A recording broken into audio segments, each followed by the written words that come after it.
teman-teman, dari kemarin tuh banyak yang minta saya klarifikasi lah, menjelaskan atas voice salah satu guru saya di Mekah, katanya memarahi saya. Ya, dulu sudah saya antisipasi kan itu.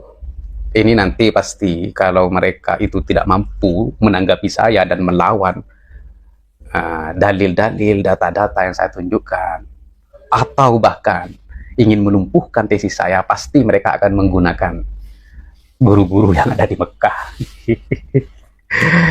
Jadi begini, baik. Yang pertama, voice itu memang benar dari salah satu guru saya yang di Mekah, yang sudah beredar dan masyhur namanya. Yang pertama. Terus yang kedua, hal ini sudah saya antisipasi. Jadi saya tidak kaget teman-teman dengan adanya itu. Kenapa? Karena sudah saya antisipasi. Dan dulu sudah saya sampaikan antisipasi saya kepada teman-teman. Pasti mereka nanti kalau sudah kelepek-kelepek, kalah, ya kapok, nggak bisa melawan, pasti mereka akan menggunakan kekuatan tangan besar guru saya. Pasti itu. Ada yang nanya, terus kalau memang begitu, ya saya tidak kaget. Karena dulu ya, ada peristiwa juga ya, yang menjadi korban fitnah mereka. Gak usah sebut namanya. Nah, tapi ya, begini ceritanya. Awal bergejolaknya Azmat Khan, itu tidak seviral sekarang kan. Tidak seviral polemik nasab. Dulu kan pertamanya Azmat Khan. Sekitar berapa ya, tahun berapa? Tahun 2015-an atau 14 itu. Bergejolaknya Azmat Khan itu memakan korban trio Azmat Khan yang sedang belajar di Mekah. Trio Azmat Khan. Trio Azmat Khan ini anaknya, putranya kiai-kiai besar yang berjuang untuk Azmat Khan. Makanya menamakan dirinya itu trio Azmat Khan. Trio Azmat Khan ini dipulangkan dari pondok. Saya coba bayangkan. Kalau yang peristiwa sekarang kan yang cuma dimarahi. Mungkin seandainya saya masih ada di pondok, ya pasti dipulangkan. Nah, ya. Tapi kan sekarang sudah, alhamdulillah saya sudah pulang, ya, sudah berdakwah dengan apa yang saya ketahui, gitu. Jadi itu mereka itu dulu di pondok. Dan ini adalah saudara saya semua. Ya. Tapi yang paling dekat dulu satu di antara mereka, paling dekat sekali dengan saya. Jadi setelah dipulangkan trio Azmat Khan itu, bukan ya kalau kata kasarnya diusir lah dari pondok sana. Salah satu itu menceritakan kepada saya dengar dari lisannya dia sendiri, kamu bukan diusir tapi dipulangkan karena saya tidak enak dari mereka yang mendesak untuk memulangkan saya. Nah, katanya dia salah satu dari, oh kalau begitu kamu beruntung, kamu dipulangkan bukan karena dari hatinya beliau, tapi atas desakan para kabib-kabib Ba'alawi itu untuk memulangkan kalian. Beruntung. Nah, dasar saya wa'ala salasati alladziina khulifu. Ada 3 sahabat dulu yang yang pura-pura sakit nggak ikut perang, tapi akhirnya memberanikan diri untuk jujur kepada baginda Nabi dan dihukum oleh baginda Nabi, kemudian taubatnya langsung turun diumumkan oleh Allah Subhanahu wa taala. Jadi kamu bukan dari hati guru kita. Ini karena desakan. Nah, jadi teman-teman, ini yang terjadi sekarang ini itu juga permintaan. Sama seperti yang terjadi kepada 3 orang dulu yang berjuang untuk Azmat Khan, dan itu dipulangkan. Jadi saya tenang, ya. Jadi apa yang beredar itu dauh guru saya yakin itu bukan dari hatinya, tapi atas permintaan mereka dan para kidin dan kurcaci mereka yang sudah kehabisan cara untuk melawan tesis. Terus yang ketiga, ini kan sudah jadi bahan premingan. Siapa Kori Gepur, Bib Gepur, kebab gapur itu ya. Kalau saya bilang kalau gapur itu kebab dapur itu, bukan kabib gapur, kebab dapur. Yang sekarang pateng-tang di TikTok setiap malam itu hanya memframing suara guru saya ini yang sekarang lagi viral dan beredar. Tapi menurut saya ini kerugian bagi mereka, teman-teman. Kenapa?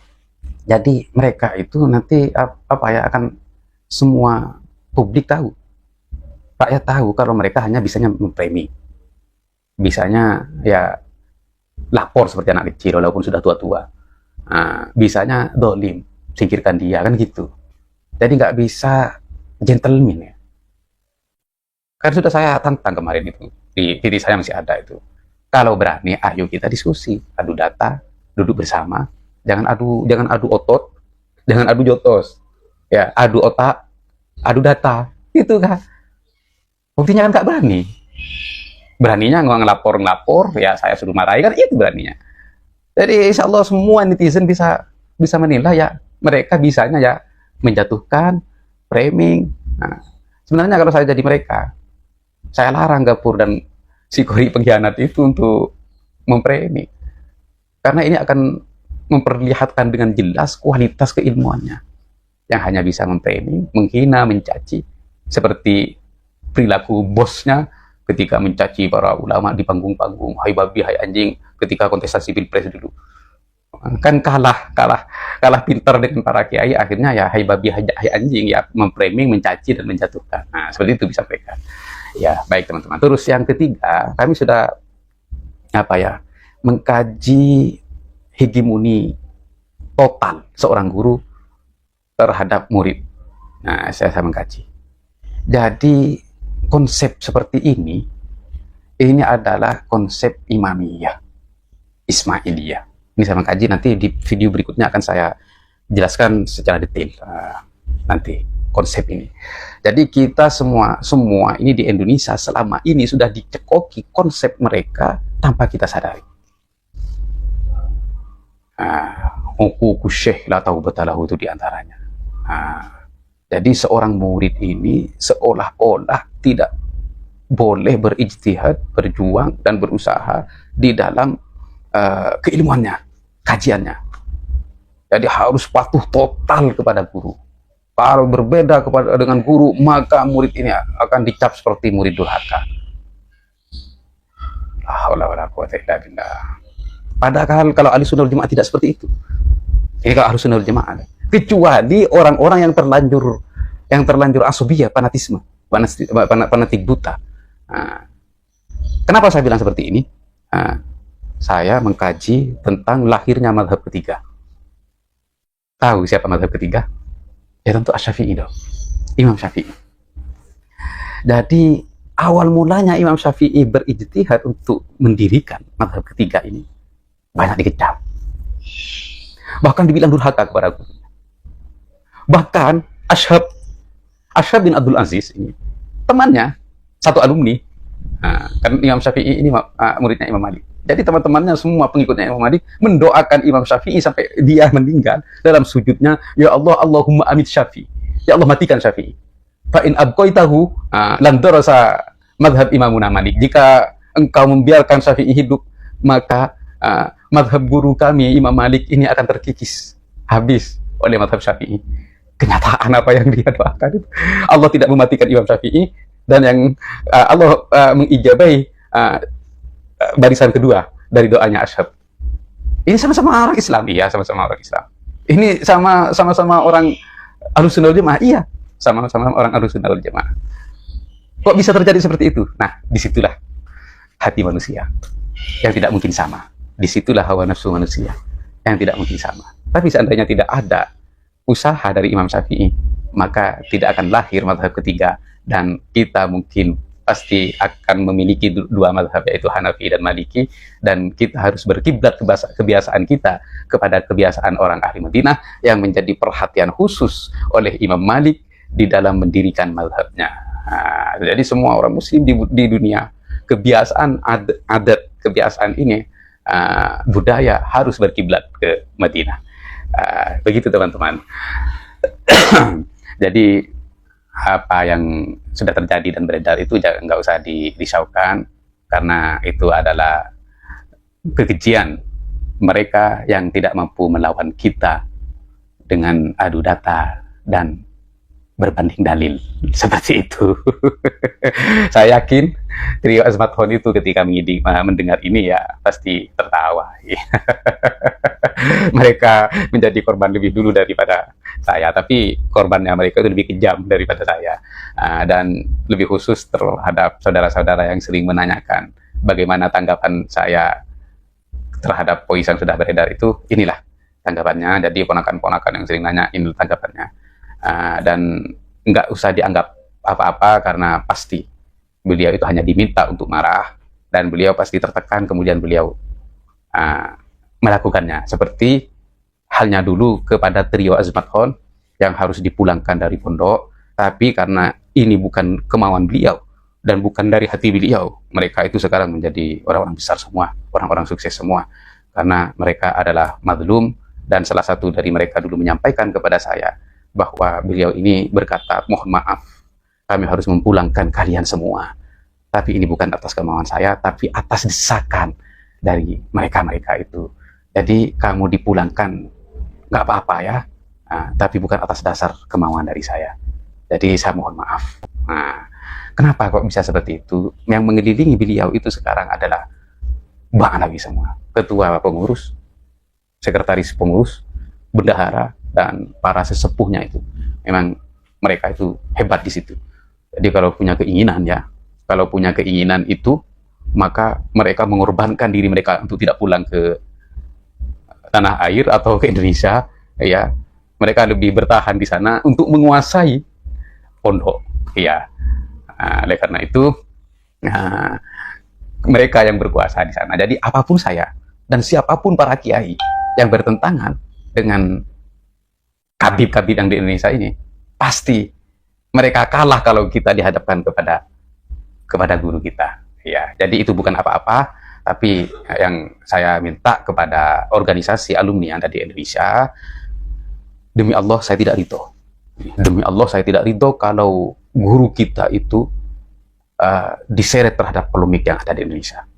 Demi Allah. Ini. Kalau saya kelak boleh menuntut kepada Allah Subhanahu wa Ta'ala, akan saya tuntut mereka, siapapun mereka yang sudah menyeret guru saya terhadap polemik. Jadi teman-teman dan semua netizen dan masyarakat Indonesia secara umum, guru kami di Mekah itu tidak pernah terlibat dan tidak pernah ikut-ikutan terhadap polemik nasab yang terjadi di Indonesia. Akan tetapi kaum Ba'alawi ini yang memaksakan kehendak agar punya pendorong dan pendukung yang kuat, yang memaksa guru kita ini untuk terlibat dan terseret di dalam polemik nasab. Jadi saya minta kepada para pemirsa, jangan sampai beranggapan guru kami yang di sana itu terseret dan terlibat atau ikut-ikutan dari polemik nasab. Hasyawallah, itu tidak akan. Ya, kecuali ya kabib-kabib itu yang kalah berargumen, kalah adu data, kalah adu dalil, kalah banding dalil, maka dia akan menyeret guru saya untuk menyerang siapapun dari mantan-mantan santrinya itu yang berlawanan, bertentangan dengan Habib. Okay. Mereka masih berusaha untuk para guru-guru saya yang ada di Mekah agar memarahi saya. Kemarin hampir terjadi, teman-teman. Okay. Hampir terjadi, tapi teman-teman saya yang setia dengan saya, yang apa ya, tidak terima dengan orang-orang yang mazlum, yang ditolimi, berusaha untuk menjelaskan.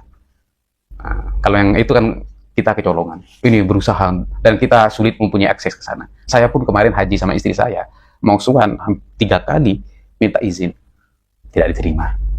Kenapa? Ya karena saya dianggap bertentangan dengan Habib. Itu kan tidak fair, ya. Ya, tapi yang terjadi ini, teman-teman saya itu terus ngasih penjelasan kepada guru saya itu, alhamdulillah akhirnya, oh begitu akar permasalahan.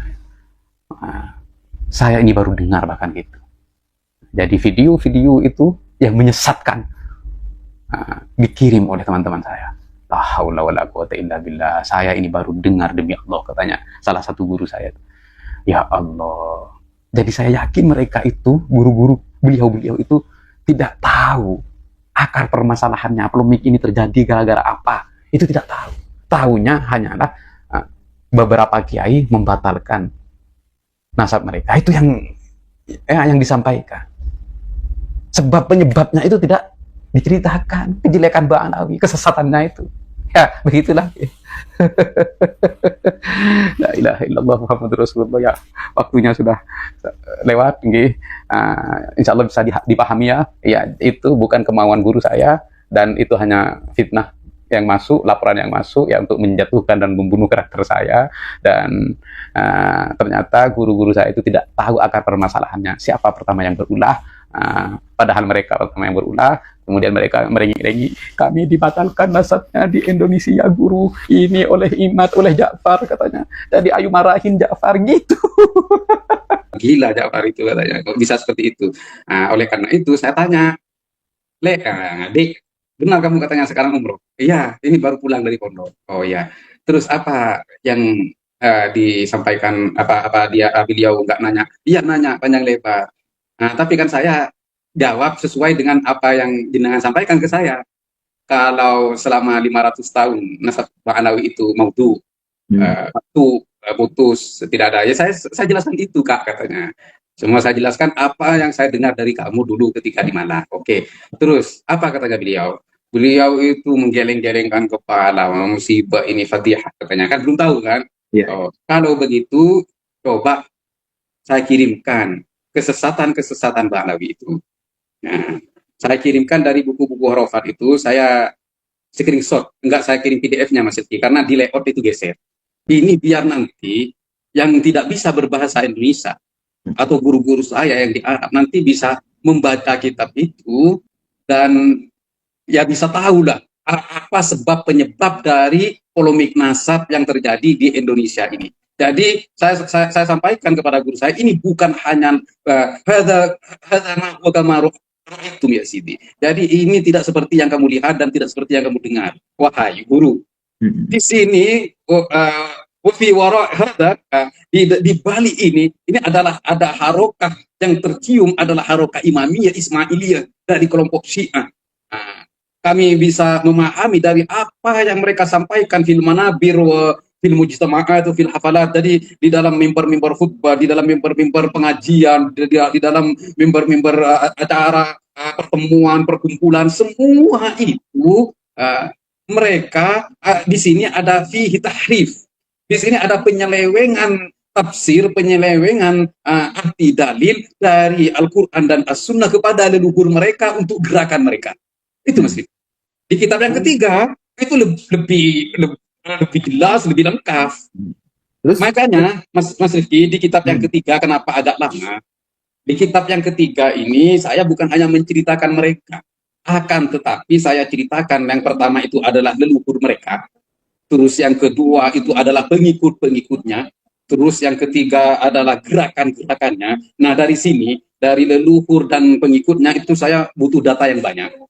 Data nama. Nah, kan ini mau apa? Ada kemudian tidak ada.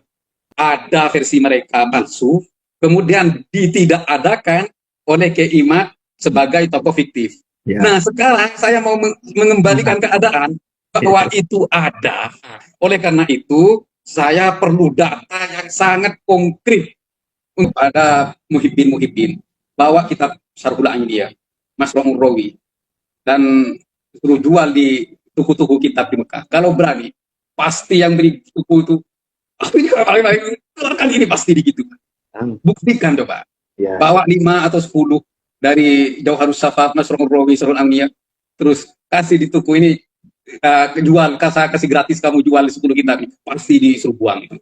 Ya. Soalnya di sana itu ya, penyelewengan agama, akidah, itu dianggap kriminal yang sangat berat di Mekah itu. Jadi apalagi juga ikrahul fikr harus kami paksakan harus ikut saya, enggak. Ya, kami hanya menyampaikan ini yang benar dan ini yang salah.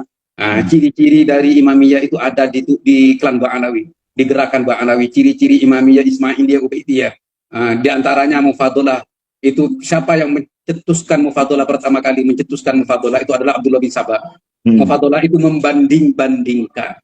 Itu di Ahlussunnah tidak ada. Terus juga siapa yang mencetuskan ibahiyah? Ibahiyah itu memperbolehkan sesuatu yang dilarang. Ibah itu kan boleh. Jadi memperbolehkan sesuatu yang dilarang itu siapa yang mencetuskannya? Itu adalah Ismailiyah. Ismailiyah anak cucu Maimun Al-Qaddah. Di sini memperbolehkan nyemak-nyemak itu berarti ini ibahiyah. Terus di sana juga ada asobiyah. Asobiyah itu sama Islam sudah dihancurkan dengan sabda baginda adalah farqu bainakum bainal Arab wal Ajam. Sudah tidak ada perbedaan di antara kalian semua, di antara orang Arab dan orang Ajam, orang Mekah dengan orang Indonesia tidak ada perbedaannya kecuali apa? Illa bitaqwallah, kecuali dengan takwa kepada Allah Subhanahu wa taala. Ini sesuai dengan Al-Qur'an. Inna akramakum indallahi atqakum.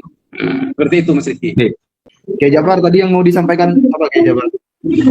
Oke. Ini kemarin ini 4 hari yang lalu banyak yang japri ke saya, katanya saya durhaka terhadap guru. Jadi guru saya itu sekarang voice-nya dipelintir, dipindah-pindah, itu karena sebab saya. Akhirnya saya jawab satu persatu, mereka yang japri itu saya jawab. Yang durhaka itu siapa? Saya mulai bicara, mulai turun dalam polemik nasab, tidak pernah saya menyeret guru saya atau menyerang guru saya. Bahkan sering sekali saya sampaikan, saya tidak ridho kalau di antara teman-teman alumni itu menyeret guru besar kita atau nama guru kita terhadap polemik nasab. Itu saya tidak ridho. Kalau nanti saya bisa menuntut di hadapan Allah, saya tuntut kalian semua yang sudah menyeret guru saya terhadap polemik nasab. Karena guru saya itu tidak tahu menau terhadap polemik nasab, dan guru-guru kita ini di Mekah tidak pernah ikut-ikutan terhadap polemik nasab. Itu yang pertama. Yang kedua, yang melakukan itu siapa? Maksud saya, yang melakukan penyebaran voice itu siapa? Itu yang harus dicari. Karena dia pelakunya. Dalam hukum agama maupun hukum negara, tidak ada orang itu dihukum atas perbuatan orang lain. Dalam Al-Quran sudah jelas, wala taziru waziratun wizra ukhra. Tidak boleh dosa itu dibebankan terhadap orang lain, tidak bisa. Jadi pelakunya siapa? Pelakunya itu sudah disebut dalam voice itu, namanya Andi. Ya cari dong Andi itu. Panggil Andi itu. Kenapa kamu menyebarkan voice itu? Saya tahu, seandainya saya seperti kalian, para kibin-kibin, saya tuntut. Tapi kan saya tidak seperti kalian. Saya legowo. Saya di framing, saya diam. Hanya saya jawab terhadap framingan itu. Seandainya saya mau nuntut, saya nuntut loh. Yang menyebarkan dia, yang marah dia, yang menuntut dia, padahal yang diserang saya, yang di framing saya. Yang pantas itu saya yang nuntut, saya bilang gitu. Bahkan saya sampaikan melalui media kepada pengurus-pengurus besar organisasi santri Mekah itu, tolong kalau mau diadili saya siap. Saya seorang laki-laki, saya siap. Tapi yang menyebarkan voice itu hadirkan. Kalau yang menyebar voice itu tidak dihadirkan, berarti ini bukan pengadilan, gitu. Saya siap diadili, tapi yang menyebarkan voice itu hadirkan. Begitu ini Mas Riki sekarang. Bahkan yang termasuk yang mengadu itu ya kepada guru satunya itu ya karena katanya berdasarkan voice yang sudah beredar. Juga tuntutannya. Dan kenapa saya juga suruh keluarkan dari barisan santri? Ya dasarnya itu kan ditanya kenapa harus dikeluarkan? Apa yang Kiai Ja'far itu lakukan? Ya kan sudah dimarahi dengan guru ya, otomatis berarti dia bermasalah. Oh, nggak bisa seperti itu. Katanya yang pengurus yang aktif, nggak bisa seperti itu dong. Masa hanya berdasarkan voice langsung dianggap salah? Ya kita adili dulu. Voice itu seperti apa, yang menyebabkan seperti apa, yang dimarahi ya seperti apa. Ya harus melalui pengadilan dulu, baru kita hukum. Untung ya di organisasi yang saya ada itu juga banyak yang yang bersikap adil lah. Ya, fair. Iya, fair. Itu Mas Riki. Jadi sekarang kibin-kibin yang di Madura itu katanya ya. Sebenarnya saya itu sudah dengar sebelum ada kejadian itu. Dari anak-anak buah saya itu datang. Hati-hati paman katanya. Hati-hati Kiai, yang ponakan bilang paman, yang anak buah itu bilang Kiai. Hati-hati sekarang mereka bersatu untuk mengeluarkan jenengan dari barisan santri.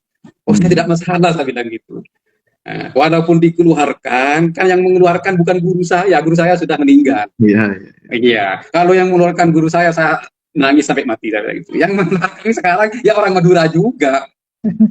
Jadi saya nggak masalah, biarin dikeluarkan, nggak dikeluarkan ya nggak masalah. Yang penting saya ini menyampaikan kebenaran. Makanya di situ sebelum saya melangkah, saya kaji siapapun tokoh-tokoh terdahulu yang berbeda dengan gurunya dalam pandangan ilmu loh, bukan akidah. Dalam pandangan ilmu saya kaji. Di antaranya Imam Syafi'i yang saya ceritakan itu. Imam Syafi'i dikecam. Bahkan Imam Syafi'i tidak boleh masuk masjid di Mesir sampai pemerintah turun tangan. Kenapa? Karena Imam Syafi'i berbeda dengan gurunya. seandainya tidak ada perbedaan itu, tidak akan pernah lahir mazhab ketiga dalam Ahlus Sunnah wal Jamaah. Iya. Jadi ini Mas Rifki ya, saya juga sudah menyusun nanti risalah kecil untuk para santri. Kan menurut si bocil itu al-asyaki man kharaja an manhaji aslafihi. Jadi manhaj ini diartikan komitmen. Ya ini pengertian Mbak Nawi seperti itu. Jadi santri ketika berguru itu sudah berkomitmen menjadi santri seumur hidup sampai meninggal.